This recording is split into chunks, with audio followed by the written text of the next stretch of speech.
the President of the Philippines, President Rodrigo Roa Duterte. Ikaw ang Pangulo para sa pagbabago. Sawa na ang bayan ko sa magnanakaw na tao.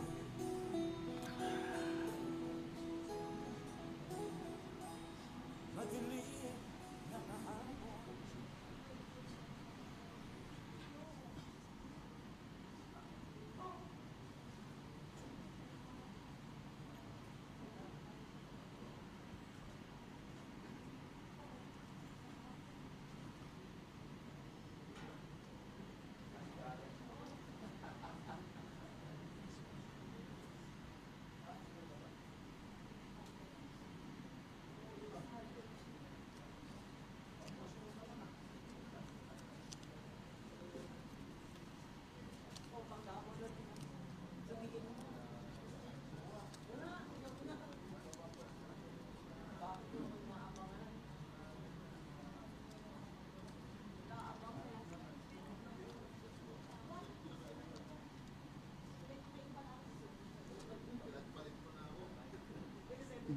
Di ba nandoon ka rin? Nandoon kayo? Hindi kayo pinayagan? Hindi kayo pinayagan ng ano ninyo? Okay lang. Sirain mo yung kamera. Well, anyway. I am glad to be back from my official trip to Japan. My meetings in Tokyo were productive and specific gains in various areas of economic, socio-political, security, and defense cooperation. I discussed with Prime Minister Shinzo Abe in full detail the state of Philippines-Japan ties, and we identified points of collaboration that would lead to a common path towards the achievement of shared objectives. By all accounts, and by any measure, Philippines-Japan ties today are excellent, and we agreed that we can take things to a higher level by harnessing our respective strengths and using these so both countries can have their economic strength further grow, and our countries can continue play the rightful role in the region. In security and defense cooperation, we recognize the importance of vibrant political and defense exchanges as we seek to build a stable and secure environment in our region. In this regard, enhancing capabilities in maritime security and maritime domain awareness is a key priority. Japan will play a vital role in modernizing the Philippines' capacities as a nation with maritime interests to protect. The acquisition of our maritime and air capability assets are crucial in addressing traditional and emerging threats to our nation, including piracy, criminality at sea, and terrorism, as well as in responding to disasters. As countries that share the values of democracy, adherence to the rule of law, and peaceful settlement of disputes, the Philippines and Japan agreed to work closely to advance the rules-based regime to maintain stability and security in our region. Everyone in our region and beyond has a stake in the South China Sea. Both governments committed to ensure the freedom of navigation and overflight in these waters. We have a bilateral and multilateral venues at our disposal to ensure that commitments and responsibilities are complied with under international law, including the 1982 UNCLOS. Economic cooperation remains a linchpin between our dynamic relations. As I sought greater partnership to create an enabling environment for both our businesses to thrive, I encourage private businesses in Japan to invest in the Philippines. Among the deals signed between the businesses were the investments in manufacturing and agriculture that will generate considerable number of jobs. Japan is well placed to remain as the Philippines' top trading partner. We also agreed to harness official development assistance to support inclusive growth and sustainable development in the country. Japan is our #1 ODA partner, and under the JICA, high-impact projects benefiting our urban and rural areas will be undertaken. I sought and received Japan's continued support for the peace and development agenda in Mindanao, as we moved a step towards the goal of the just and lasting peace for the peoples of Mindanao and for our country. In all my interactions in Japan, it was clear to me and to everyone that Japan is and will always be a true friend of the Philippines. Considering our shared meaningful history and the amazing transformation of our relations to its excellent level, my official visit was another defining moment for the solid and strategic partnership between our countries.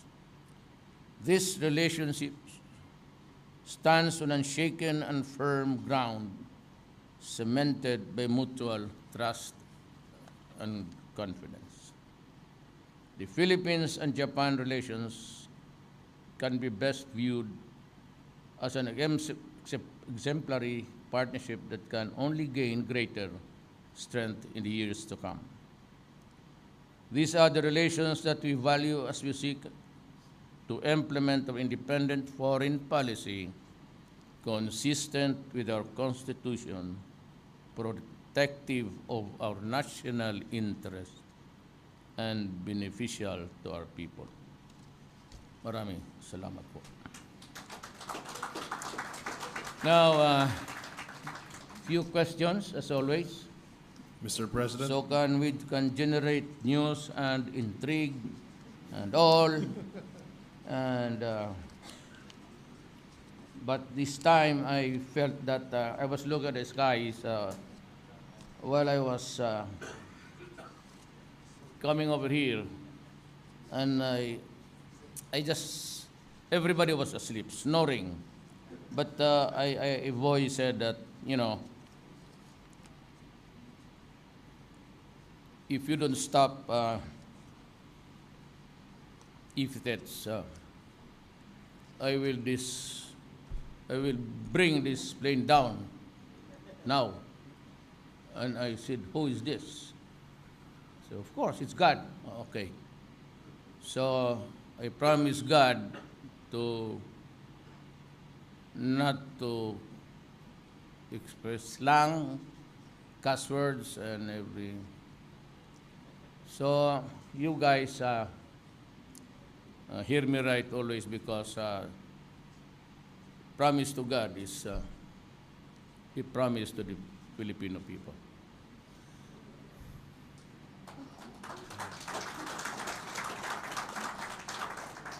Huwag masyadong pakpak, baka mapalpak patuloy.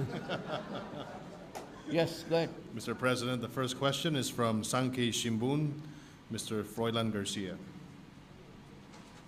Hi. Good evening, Mr. President. I'm Froilan Garcia from the Japanese daily newspaper, Shanghai Shimbun. My question is about your close meeting with Prime Minister Abe. Can you share what was discussed, especially the Ross mention of the current relation between the Philippines and U.S.?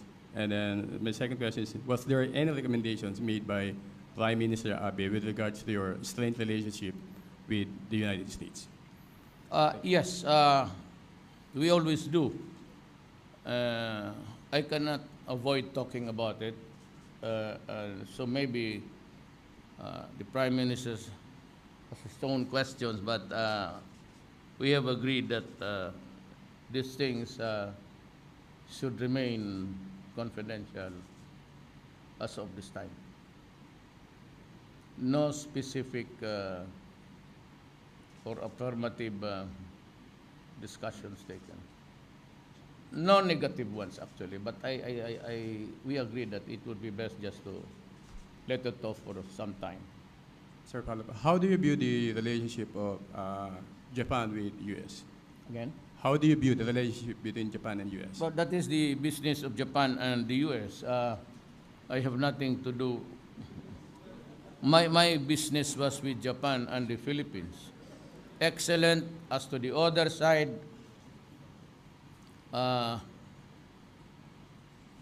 you ask the United States. I refuse to ask answer questions for them. I said it was sort of a sub rosa thing for us, both of us.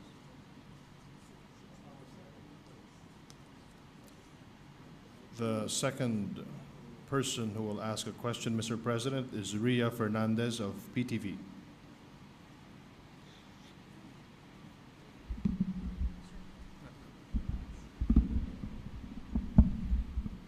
Good evening, Mr. President. A week ago, the DOLE reported some 16,000 private contractual workers who have been regularized. I would like to personally hear from you, how about those contractual workers or workers in the government who are working under job order, talent status, and contract of service? What is the government's plan for them?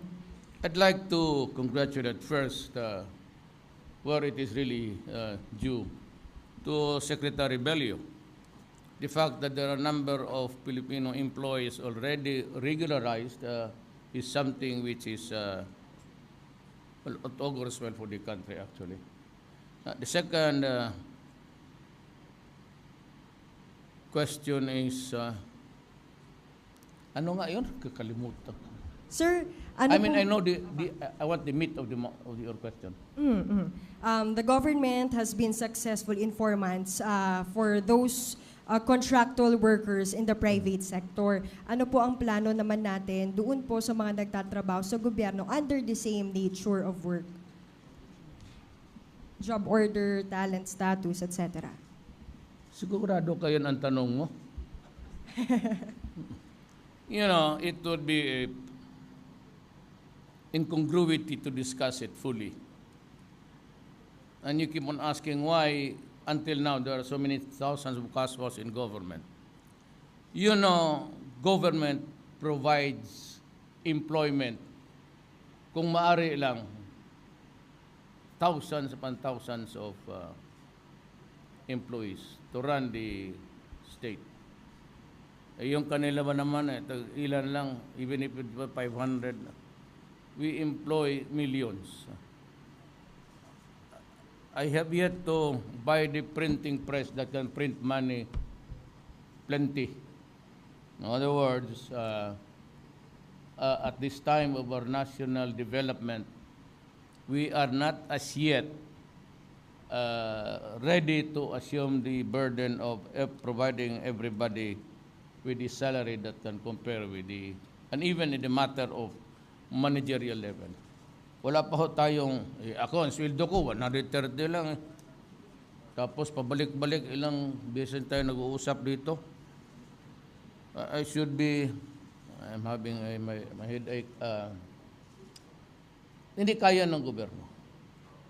Kasi as we progress, the state affairs also gets to be bigger and more employees needed, but our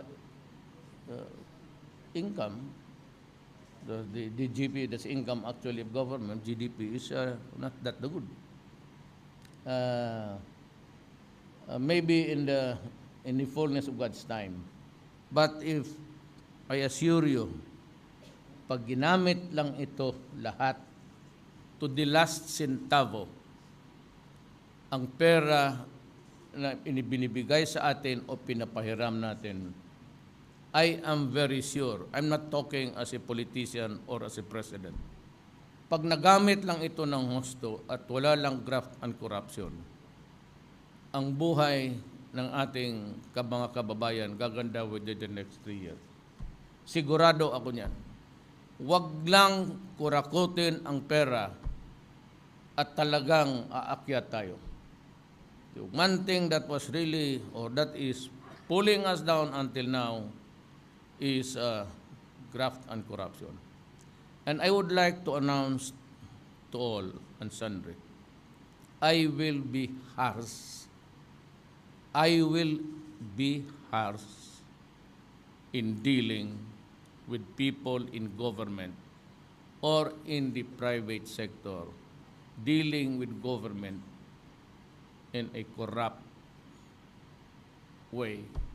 Because then, pinagsayangan ko lang itong pagod ko. Ilang beses na ako pabalik-balik dito, tapos ganunan lang ang, it's time to stop. It's time to stop. Our levels of income, maybe before you can afford this, you can do that, you can send your children to faraway places, you can, but this has to stop. Prominent among the offices in government, which is usually the object of anger and hatred by the Filipinos, ang customs, pati BIR. And in the highest levels, yung mga tax exemption that could only be given to the rich and the oligarchs. No special privilege this time. No special privilege.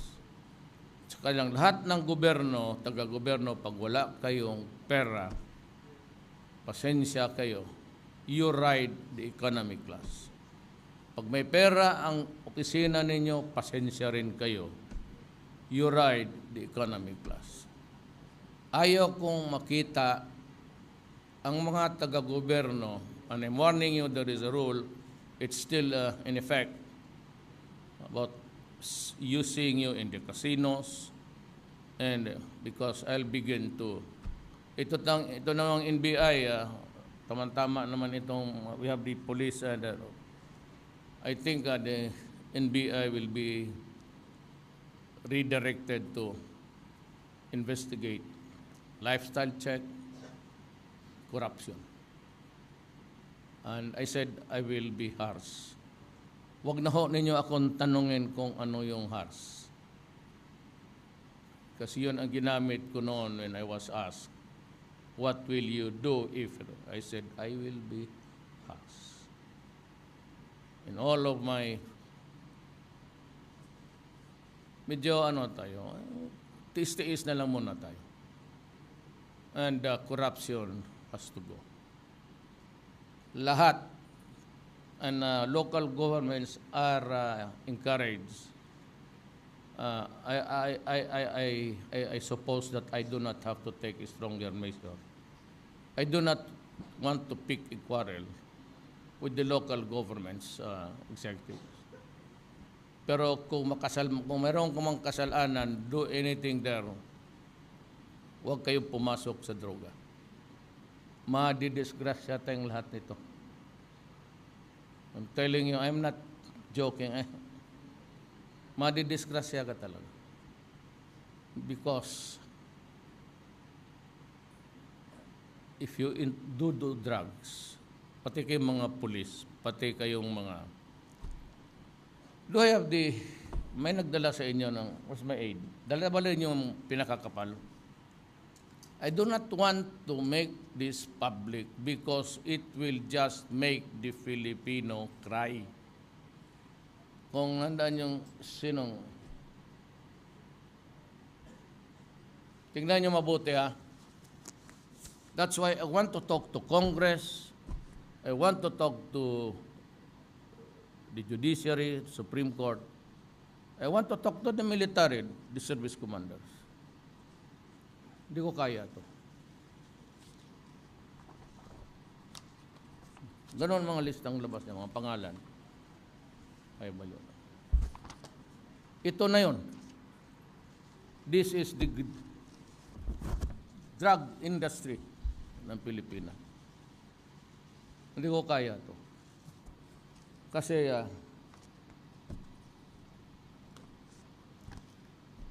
ang taga-human rights mag-commit ng suicide. Kung tapusin ko to lahat,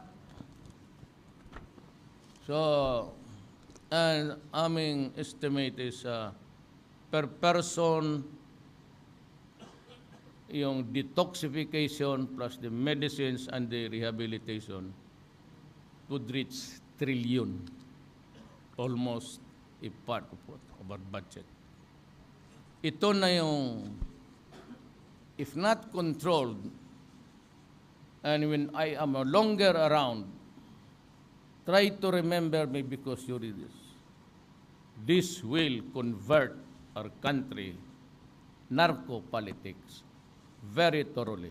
Nandito na tayo sa narco-politics, police, wala masyadong army, police, barangay captains, kagawad, pati barangay captain dito.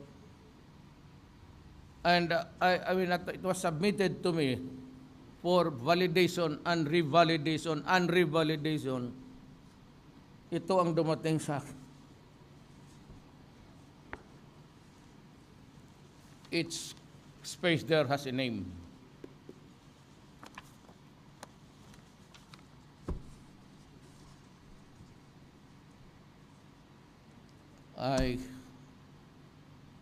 I'm even dumbfounded.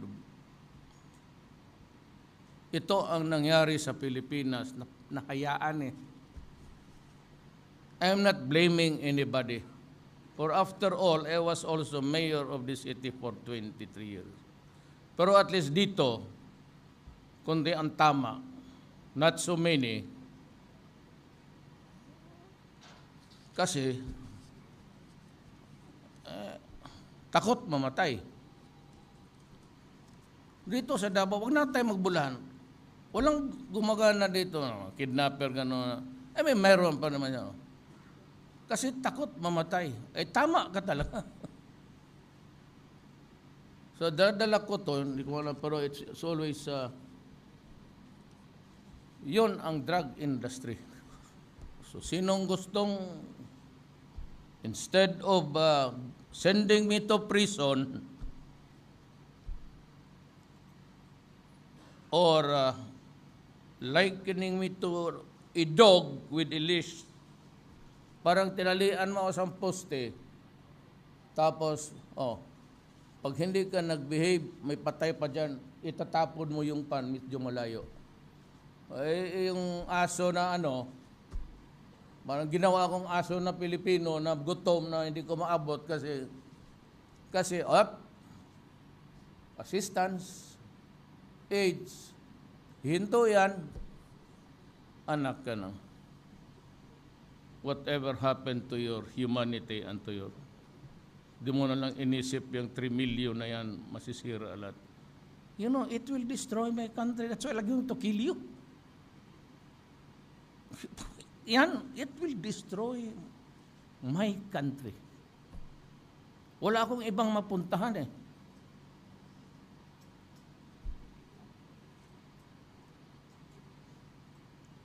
Pero, kasi hinto-hinto lang ako because my mouth would rumble on to some other words and I mag-ano na naman ako. Yan ang Yan talaga ang tama ng ginawa nila sa akin. Liken me to a dog, nasabi, no. So I will throw the pandesal far away, but you have to jump at it, choking you in the meantime, because ang pagtingin nila sa atin, patay gutom. Yun namang kumakampi doon sa mga, hindi nila naintindihan because, it's easy to criticize. Libre yan walang bayad. And you can say anything because you have at your disposal the clause of guarantees freedom of expression. We will swallow everything there. Kami yung naghingi ng trabaho na ito. And we were conscious of that. And maybe as a lawyer, all alone, as a mayor also, I was really, may kabana ako na, but it was not until after I became president na yung piniga ko na talaga lahat lumabas na. Sabi nila, it's a medical problem. Sus Marius. Pati ba kayo may nakatapos ng high school, bulahin mo pa ng gano'n? Whoever taught you to buy sickness there? Binibili mo yan siya bo. You give me that. Pakihawak ka ng tainga ko di tainga yung bunga ko dito banda para hindi yan ang the magnitude and the enormity of the problem will sap. And sabi ko sa iyo, I gave you the computation, I will repeat it so that they can hear. Wag na yung aking coming, I will breach the million mark at the end of the year. Yun na lang kay Santiago sa PDEA noon. 3 million.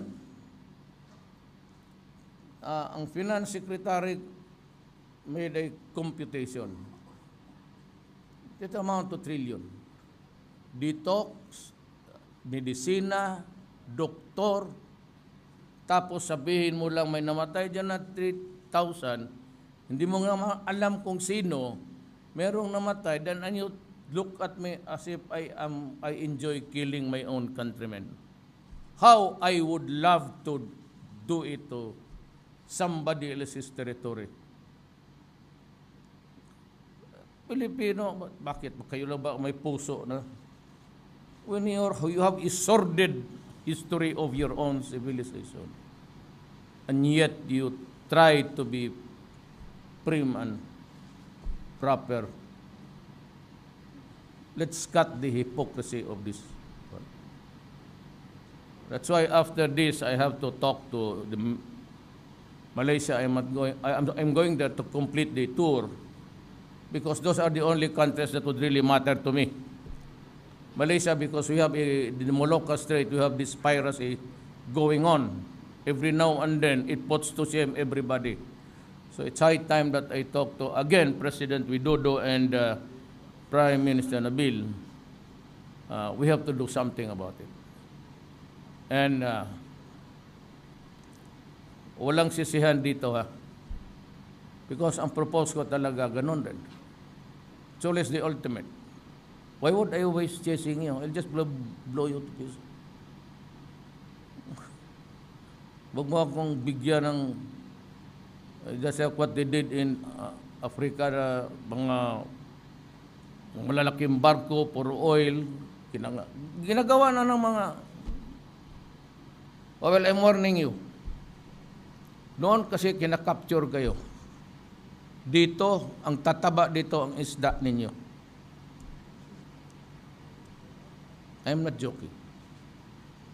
I always go for the ace. Bakit ako I have to talk to Malaysia. I don't know their standard of justice. But Indonesia and Philippines, more or less, mga hardliner kami sa ganun. Anything that is really out of this world that creates an outrage in a human being. Hindi ba tayo nagkulang sa ating spirituality, morality?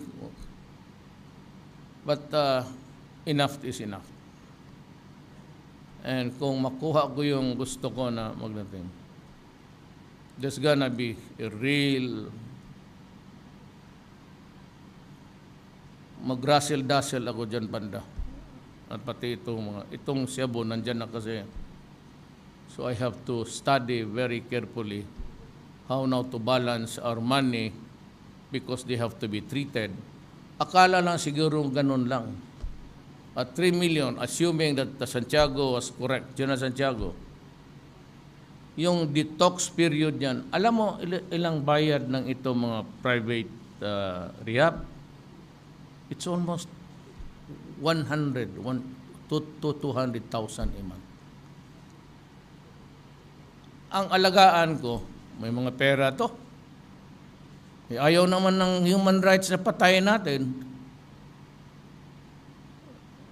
Pero pumunta kayo dito, tumulong kayo, kung gusto ninyo, kayo na ang magdala sa, just give me the advice and the instructions and I will do it per your saintly objectives. Next question. Good evening, sir. First question. Apparently, in the recent days, you seem to be leading us from strategic dependence to a strategic independence stance. But then there are times that the signals are sometimes so mixed that people find it hard to understand. So I would just like to ask you if at this point, since people are importanteng point yun eh, ang tanong ko lang po, sir, is there a need for government to effectively or better communicate government to the people when it comes to that? The second question, sir, you're bringing home the bacon with that much from China and Japan and everything. Now, do you think there is a need to have a comprehensive inventory of all those aids, all those even past ano? Kasi there had been problems before, especially about ODAs, with government not being able to put up the necessary counterpart so that those projects were not being implemented. Now, yun lang, sir. Dalawa. Ang nalaman ko lang ng katarantaduhan dito ay yung bangka ng mga sa DA. Pag-assume ni Piñol, Secretary Piñol, nakita niya maraming bangka doon, pati yung mga tractor farms. Yun ang aid, but you have to put up the counterpart. Yeah. Ibigay mo sa farmer, saan siya makuha ng counterpart? Dahil yung mga bangka, yung binatawan ko sa Basilan, sabi ni Piñol kasi counterpart, sabi niya, ang kuwa, di birmain kuwa. Isakay mo yan sila dyan sa bangka, dalhin mo doon sa malayong dagat. You waste money yung, I have to deal on these things, the requirement, and they are there in the warehouse, the bodega, hindi nagagamit dahil walang counterpart ang pera ng ang partner na beneficiary. It's the most. Di ko talagang maintindihan bakit gano'n. Alam mo kung mayroon akong sekretary o ng gano'n, barilin ko sa harap dyan sa cabinet meeting. Pellet lang sa ulo yung paintball. Paka-stupido mo naman. Hirap na nga saan magbuwak. So, when he assumed, sabi niya, may makaraming traktor dyan, pati yung... Sabi ko, bakit? Hindi nga Sabi ko, Adre, you know, bright ka man. Si Piñol, magna cum laude, totoo. Mahilig lang sa boxing. Pero magna cum laude, just a farm boy, ha? But he's very well educated, and you can, maybe you have the chance to hear him talk. He can really dish it out with anybody. Well, yan ang sabi ko.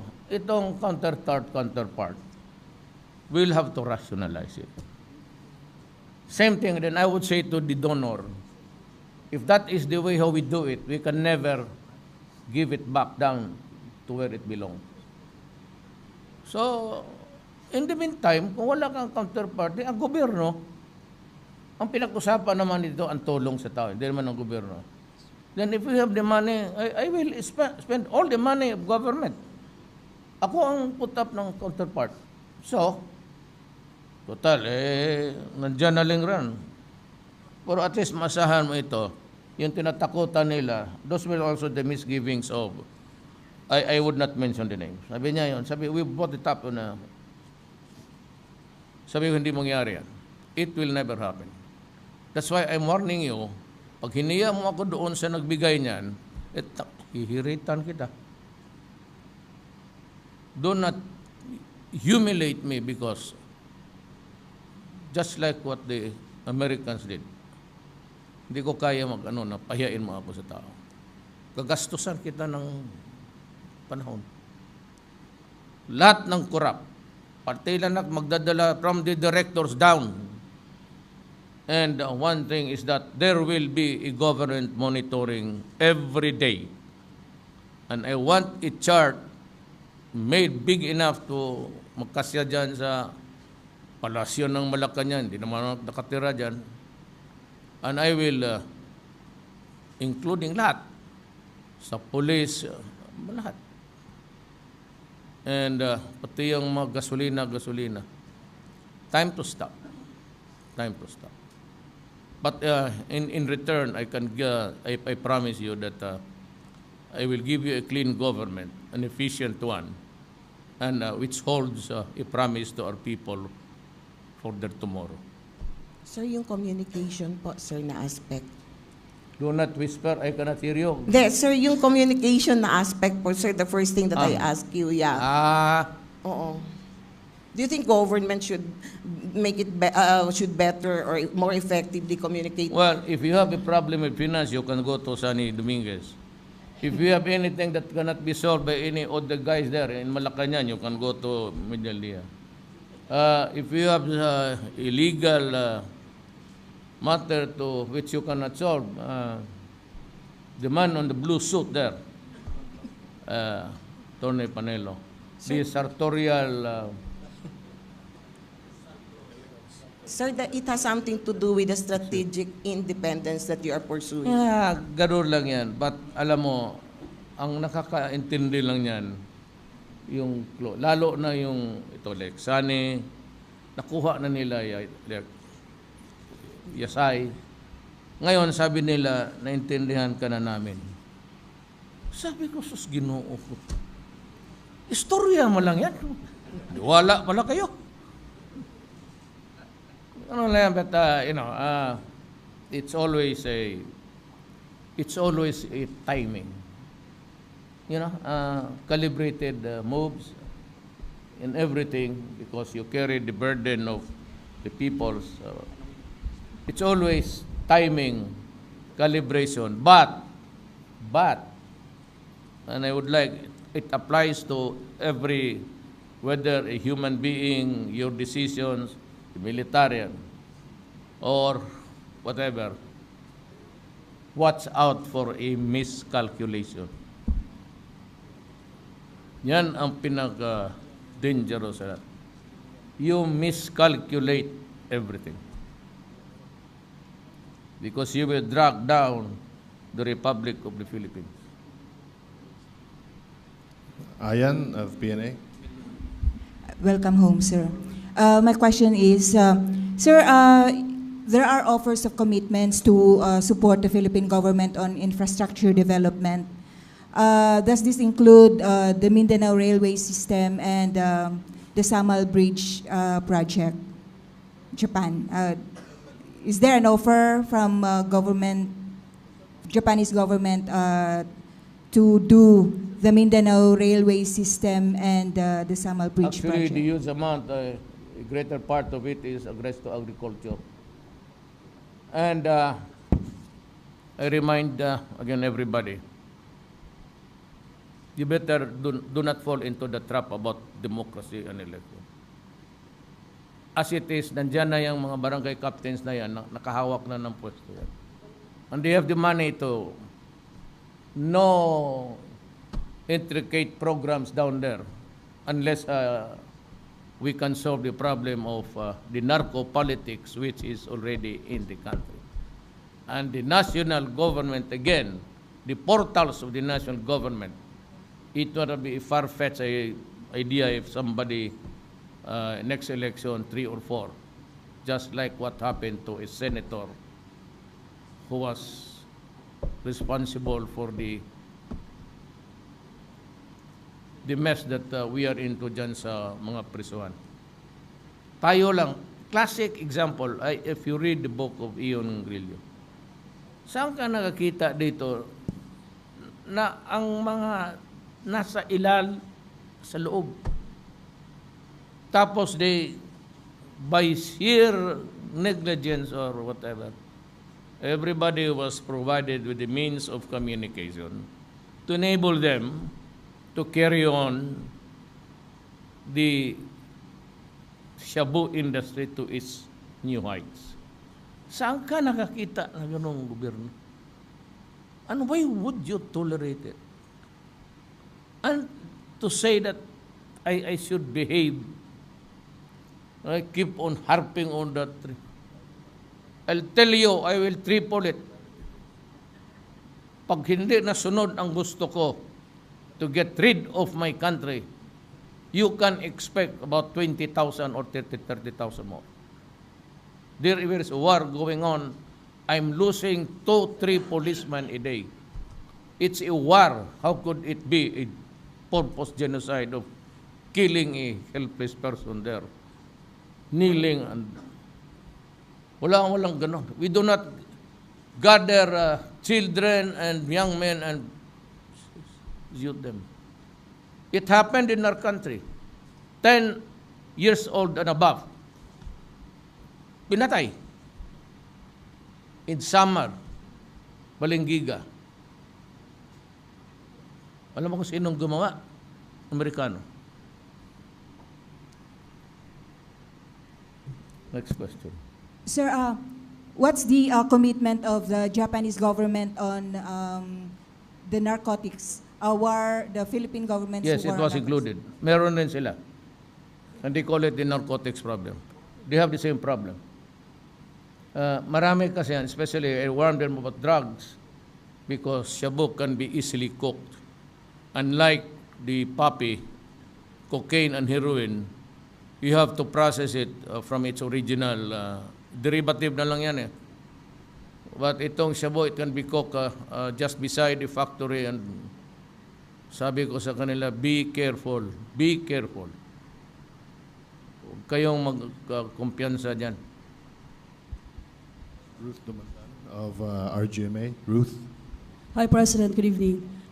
There are about 500 local government units who are facing investigation right now by the Office of the Ombudsman, President, who failed to comply and implement the Solid Waste Management Act. What is your thoughts and maybe your order? Well, you cannot say that for Davao. We were one of the first. Yes. Problem is money. The problem is money. But there are so many grants now around the world. If it is a project about environment, maraming pumapasok. It's a matter of managing the offers and putting them in place. Yan ang kulang sa atin. It's a topsy-turvy thing. So maybe dito sa I will assign from a cluster sa cabinet, one guy. For example, yung lahat na itong mga pera, it will be Sunny Dominguez. And he will account for the money until the last centavo. And foreign affairs, for example, itong mga trabahante natin, I want people going there once or twice only. As I have said, kayong mga direktor, matagal naman kayo dyan, mga civil service eligible naman kayo, find a way. There is the computer at your disposal.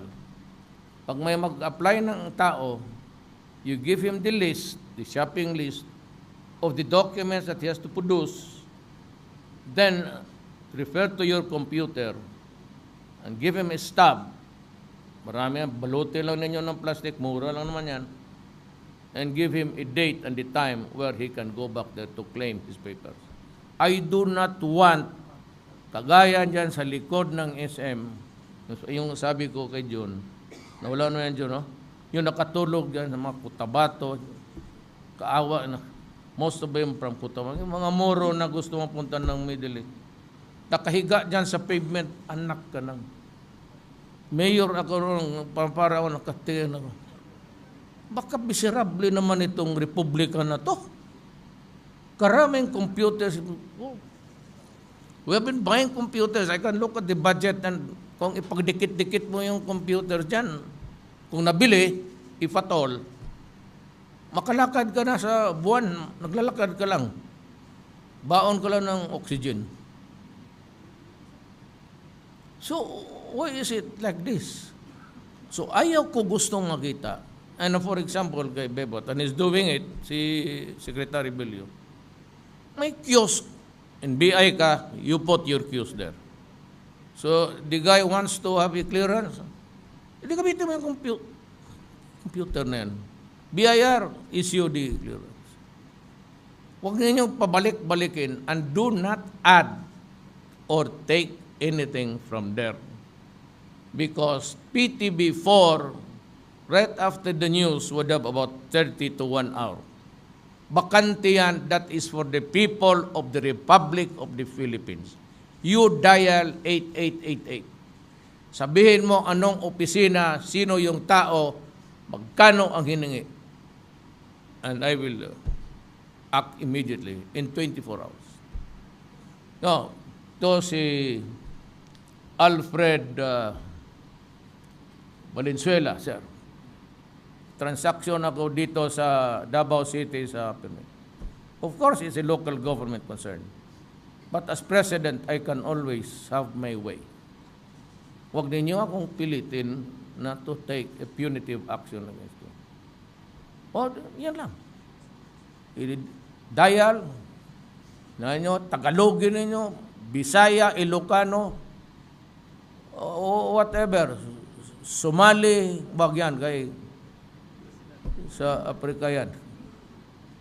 Any dialect, waray, whatever, sulat mo lang. Ilonggo, te kakadto ko sang opisina ni way siya nga to, pagbalik ko, kapangayo, pasang kwarta, ay lintian. We have to, ganito yan eh. We are all Filipinos. I will challenge you. Gusto ba natin ng bayan na matino? Mga anak ninyo maligaya, makapag-aral, makapaglabas na hindi sinasaksak, nakapaglabas na walang hold up, walang... Gusto niyang bayan na yan? Okay, ibigay ko yan. Ibigay ko sa inyo. Kaya I hope that the Supreme Court would rule in it, but I'm just hoping that the curfew against minors is not really a criminal proceedings. As we have insisted, it is a mechanism where we take the child out of the streets to protect him from predators, from being utilized as runners sa Cebu, from being raped, itong mga ba. So, yan ang usapan. It's a custodial, but isauli sa nanay. And I've been telling, kagaya nung nakita ko na natulog dito sa ilalim ng kotse. So I had, that night, I had the parents arrested. But were it not for the intervention ng Gabriela, di ko talaga bibitawan.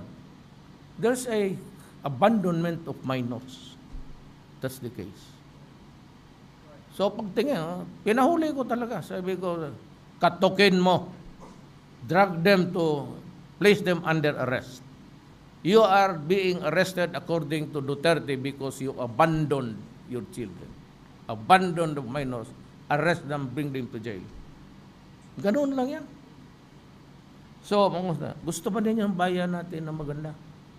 Gusto ba ninyo makatikim talaga ng ang mga tao natin? Masyado gutom. Gusto ninyo yan, ibibigay ko sa inyo yan. Tulungan lang ninyo ako. And I've been warning, even abroad. I've been adamant about this corruption. if you give in to the demands, you will just create more problems for my country. The slightest whisper even about asking this, asking for that, you report to me. I will, pagka ganon, pag nalaman ko, Bureau of Fisheries, pag may nagreklamo, kunin ko yung papel. Ang Malacanang ang magpaprocess ng papel niya. Kami ang magpapalakad ng papel niya. Wala kayong gawin dyan. Umupo na lang kayo. Whatever department, do not. Kasi pag manarinig ko, Central Bank o ano, kunin ko yung papel. Ako mismo, hiyain kita. I will go there. Oh, yan. Anong kulang dyan? Sabihin mo, ilista mo. Walang sobra dyan. Gagawin ko yan. I do not want to humiliate anybody. But hanggang magdating tayo dyan, gusto ninyo yan, ay mangyayari talaga yan. Yan ang deal ko sa inyo. But in return, I will try my very best na this weekend you can walk along again on the streets. Pero itong 3 million na ito, they are lurking in every corner. Ha? Magastos to and it would take time for us to treat them. President, I just want to find out if you are aware of the resignation of GCG Jaime Maria Flores. What's that? Governance Commission for GOCCs, who resigned today. GOCCs. I'm not aware of that. Jim Flores, Jaime Flores. Why?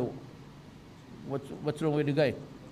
Walang reason na binigay. Kung sinong papalit. Ang papalit? Ayun, just wait. Kung papalit, magdating yan. Kung maghingi ka. I mean, mga director to, I hire, it's one of trust and confidence. Lalo yung mga pera-pera, I'm very careful. Pagkor, I gave it to both si Balutan pati si yung ang PCSO. Oh, it's just so rotten. You know, they have, ang wetting, ginano nila sa small time lottery. So, nangyayari lang George Corpus is retired. You know, I had to call him siguro mga 3 or 4 times. Halos mapaiyak-iyak yung mama. Sabi ko, bakit ayaw mo?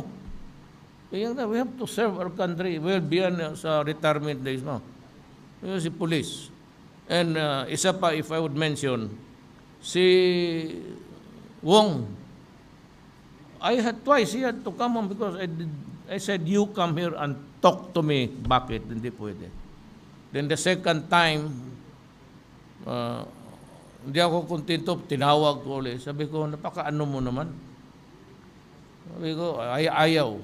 So finally, it's not really a matter of a second choice, but gusto ko lang talaga ng then I remember that I have a guy, kasama ko sa dormitoryo noon yan, ka-roommate ni isang Ilocano rin, pero sila Ilocano, si Billy naman Dulay is from Baguio, bebot sa Isabela.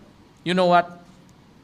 I went to Isabela sa mga goods. So I was directing the flow of goods, ganon, ng pera. Pati pera si DSSWD, si Secretary Tigualo. And we were talking about drugs. Doon yung mga congressman. Doon naroon si Bebot. Pagkatapos, lumipad ako ng Isabela, then to Lawag. Alam mo, pag-landing ko sa Lawag, magkakain na lang kami kay Governor Jaime Marcos. Wakain ko, binunuhan ako ng aid ko na, sir, mayroon doong Shabu Factory sa Isabela. Saan yung banda?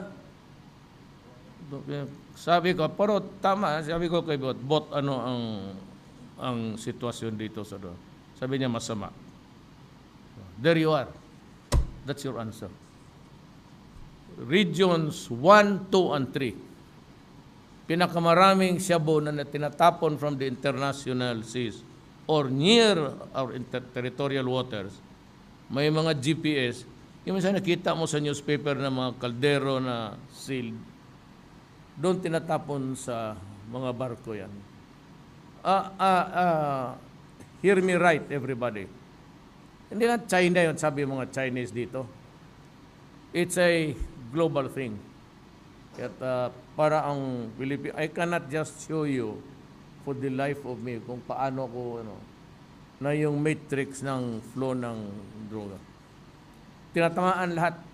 And the Philippines is also a critical para sa kanila transshipment.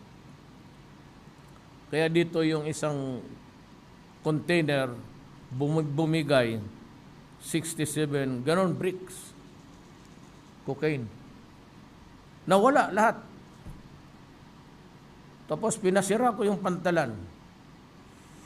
Nabi ko sa polis, pag hindi na sa uli yung 16 bricks na yan, firing squad mo lahat dito. Lahat. Pati, then little by little, the bricks were returned. Dalawa lang ang missing. But yung nakadalawa, wala na dito. Pero I was shocked to learn na lahat na bricks, ganito kalaki. Bumigay yung ceiling, bumagsak yung, and 67 bricks were all missing. Kasi malaman namin, kaya parang itlog, yung may ano sila, compartment. Sinirahan ko yung gate, sabi ko sa police, pagka hindi ito masauli, na sorry na lang, human rights. You better come for the mass funeral. So, patayin mo ito lahat dito, walang bubuhay sa iyo. Sa uli din nyo yun. Sa uli. Di. Dapat ang human rights, matuto rin magpinulis ba? Tapos sabihin na, istorya mo lang yan. Maniwala ka pala. Ganun lang yan. Istorya lang ito sa lahat. Buhay na to. Human rights, storytelling. That's what it is all about. Mr. President, good evening po. Cedric Castillo po from GMA7, sir. Welcome back. Sir, no less than the Russian ambassador said na they know that they have a negative image dito po sa Pilipinas, particularly as portrayed by Hollywood. Now, sir, my question is, how do you plan to allay the fears of some, if not many Filipinos, of the Russians, the Chinese, may mga comments particularly sa social media na the communists? Hoy! Wala ng komunista. That's an ideology that is long gone. Ang mga komunista, naghihiram nga tayo.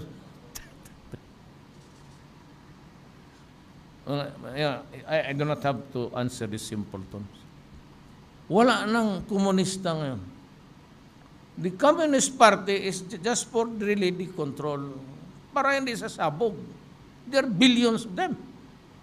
Pero kung sabihin mo na sa commune, magtrabaho tayong lahat, those were the propaganda days of the Americans during the Cold War. Tell you. Hindi ganon kalupit ang mga tao doon kasi kababayan, kadugo nila.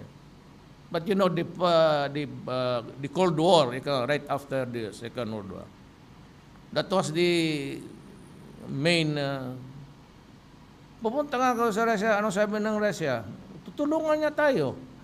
Magsabi ko lang, Duterte, kung ano, tutulungan ka namin kasi naawa kami sa iyo. Komunista, kaganda ng... Kita mo, ang yaman ng...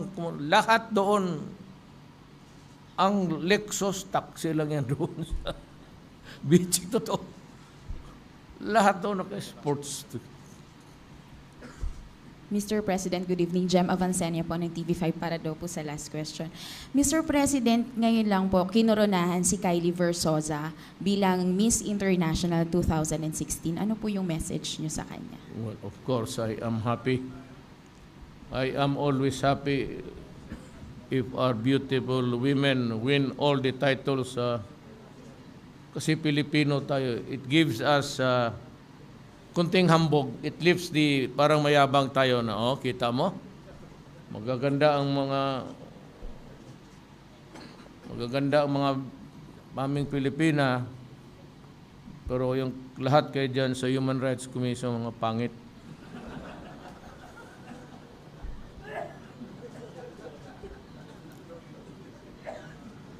Okay na po, Mr. President. I'd like to congratulate again. I'd like to congratulate the Miss International. Mabuhay ka at I'd like to meet her just to congratulate her personally. Yes. Meron pong pahabol, Mr. Can President. we wind up? Just one last question.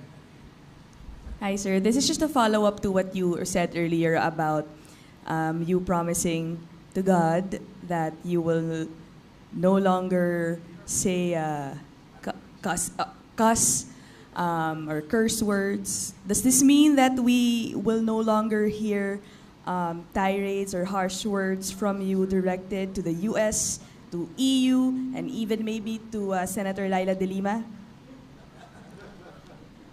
There is always a time. Actually, kung kilala mo ako, magtanong ka dyan sa mga kababata ko, Sani, Yasay, Bebot, kasama kami doon. For the longest, si Panelo. Tagal kami nagsama. Superman, I can read your mind. Ika nga. There's always a timing. There's always a timing, a time for everything, time to be foul-mouthed, and a time to, ano pa man, ayaw ko mababasa. I do not want anybody reading my mind because hindi na ako makadiskarte. But it's all calibrated. It's all, but timing. Just watch out for one thing in life. That's what I've learned. Miscalculation. Okay? Thank you. Maraming salamat po. Thank you, ladies and gentlemen. Thank you, Mr. President. Magandang gabi po.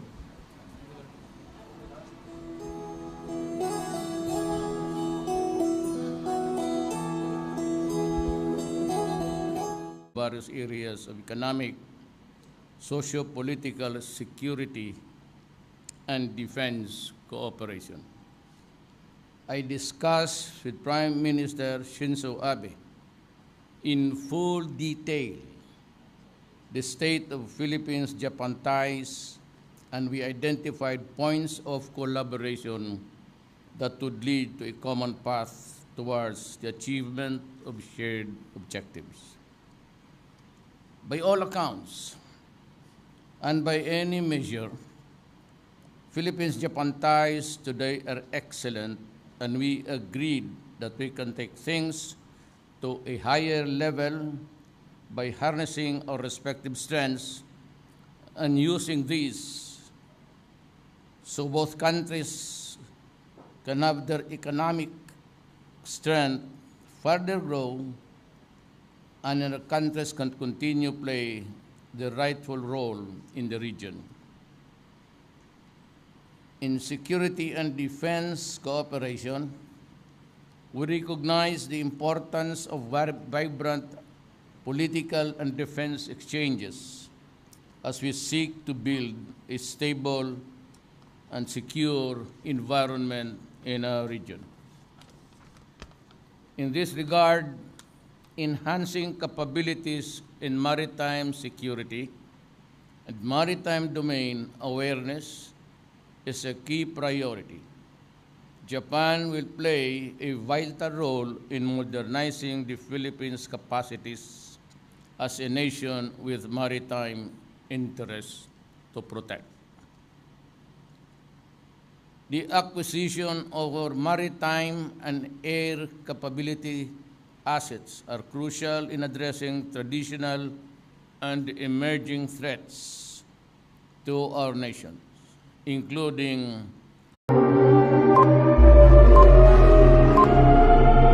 The President of the Philippines, President Rodrigo Roa Duterte.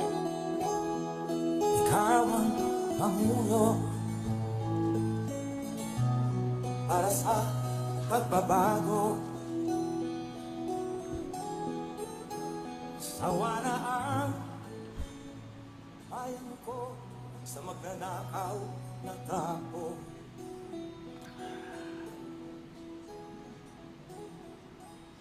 Madilim na kahapon.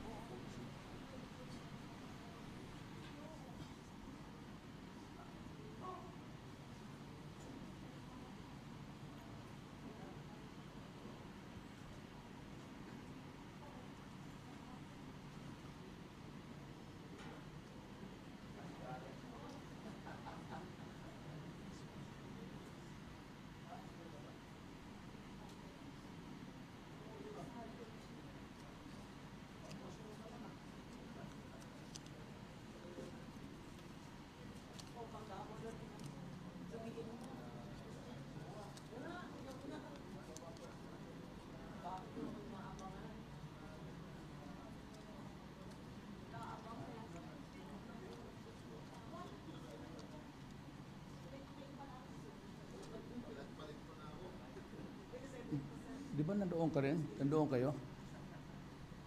Hindi kayo pinayagan? Hindi kayo pinayagan ng ano ninyo? Okay lang. Sirain mo yung kamera. Well, anyway. I am glad to be back from my official trip to Japan. My meetings in Tokyo were productive and specific gains in piracy, criminality at sea, and terrorism, as well as in responding to disasters. As countries that share the values of democracy, adherence to the rule of law, and peaceful settlement of disputes, the Philippines and Japan agreed to work closely to advance the rules-based region to maintain stability and security in our region. Everyone in our region and beyond has a stake in the South China Sea. Both governments committed to ensure the freedom of navigation and overflight in these waters. We have a bilateral and multilateral venues at our disposal to ensure that commitments and responsibilities are complied with under international law, including the 1982 UNCLOS. Economic cooperation remains a linchpin between our dynamic relations. As I sought greater partnership to create an enabling environment for both our businesses to thrive, I encourage private businesses in Japan to invest in the Philippines. Among the deals signed between the businesses were the investments in manufacturing and agriculture that will generate considerable number of jobs. Japan is well placed to remain as the Philippines' top trading partner. We also agreed to harness official development assistance to support inclusive growth and sustainable development in the country. Japan is our #1 ODA partner, and under the JICA, high-impact projects benefiting our urban and rural areas will be undertaken. I sought and received Japan's continued support for the peace and development agenda in Mindanao, as we moved a step towards the goal of the just and lasting peace for the peoples of Mindanao and for our country. In all my interactions in Japan, it was clear to me and to everyone that Japan is and will always be a true friend of the Philippines.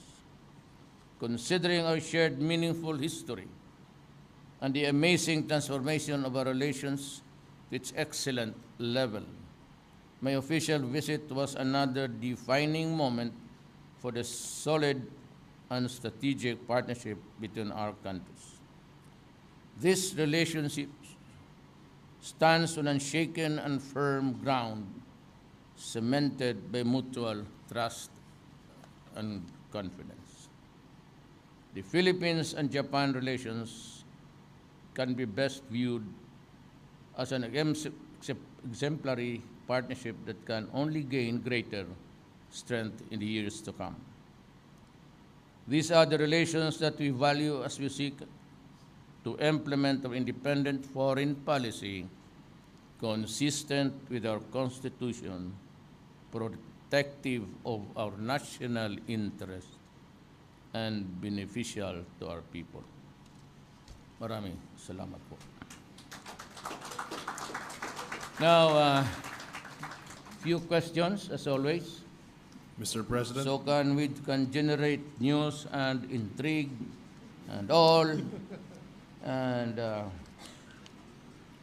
but this time I felt that I was looking at the skies while I was coming over here, and I just, everybody was asleep, snoring. But a voice said that, you know, if you don't stop, if that's, I will bring this plane down now. And I said, who is this? So of course it's God. Okay. So I promised God to not to express slang, cuss words, and every. So you guys hear me right always, because promise to God is He promised to the Filipino people.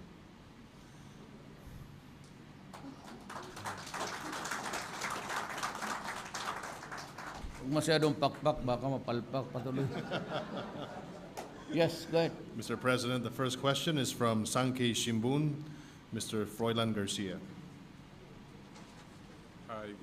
Good evening, Mr. President. I'm Froilan Garcia from the Japanese daily newspaper, Sangai Shimbun. My question is about your close meeting with Prime Minister Abe. Can you share what was discussed, especially there was mention of the current relation between the Philippines and U.S.? And then my second question is, was there any recommendations made by Prime Minister Abe with regards to your strained relationship with the United States? Yes, we always do. I cannot avoid talking about it, so maybe